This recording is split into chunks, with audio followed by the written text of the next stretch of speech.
I did a little video before on cleats before, and somebody emailed me and asked me to talk about them a little bit more, which I'm definitely willing to do. There's different versions of these, and if you're going to be walking out on ice, like, looking for blue ice or doing photos or doing videos like I do, if you're 18 years old, it's one thing.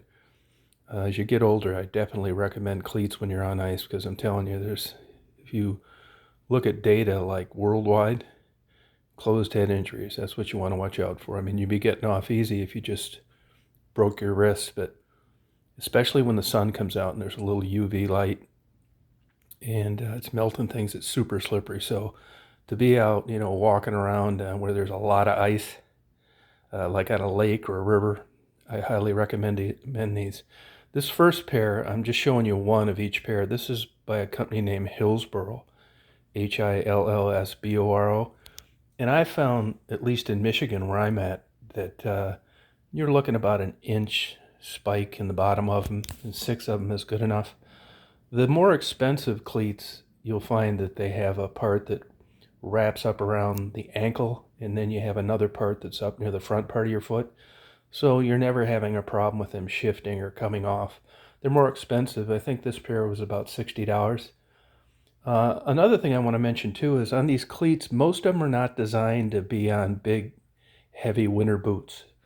This Hillsboro pair is not. Actually, I use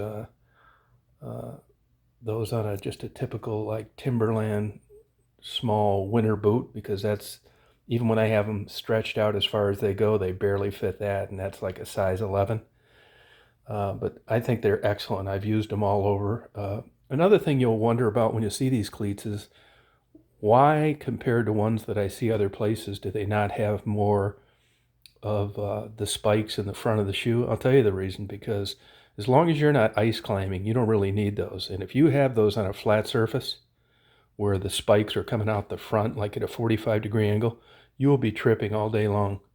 So there's a method behind the madness on the design of all of these, and those spikes are in the place where they should be overall for someone walking on flat ground. These are not ice climbing cleats. So this is about $60 for a pair of those. I got those at like a place like Jay's, Dunham, something like that. It seems expensive. The orange thing is an ice guard. It keeps ice from building up in between where you're stepping when it freezes and catches up on the bottom of the sole. It actually works. But I highly recommend those. Those are excellent.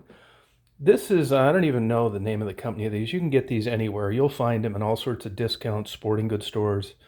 I would not recommend these at all for what I just described, going out and being on a lake or a river. I mean, they're better than nothing, but these are basically kind of designed to stretch over another, not really big boot, like more of a year-long boot than a winter boot.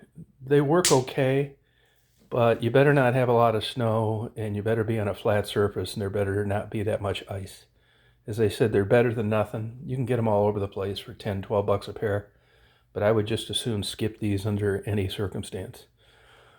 Now, you can get these through eBay. This, of course, is just one out of a pair, and they're only $10, and you get 2 pair. The problem is you've only got 1 spike, and you can put that wherever you want on a boot. I carry a pair of these around in the car, and the reason for that is when it's really cold out, like, around 0, 1 above, something like that, keeping your feet warm is an issue. So I have these thermal leather, half leather boots that I use, and none of these other variations will fit. I mean, I haven't found one yet that fits over a large winter boot. So these, I actually have 2 pair of them, and I'll take one and I'll strap it down with Velcro at the front of the boot, and then I'll move it down towards my ankle and strap another one. Not as good as these, but definitely way better than nothing. So these are basically the 3 versions that I've used. I'd skip the middle one, and you get what you pay for on ice cleats, believe me. And if it saves you a broken wrist or a closed head injury, it's definitely worth it. So I hope that answers your questions.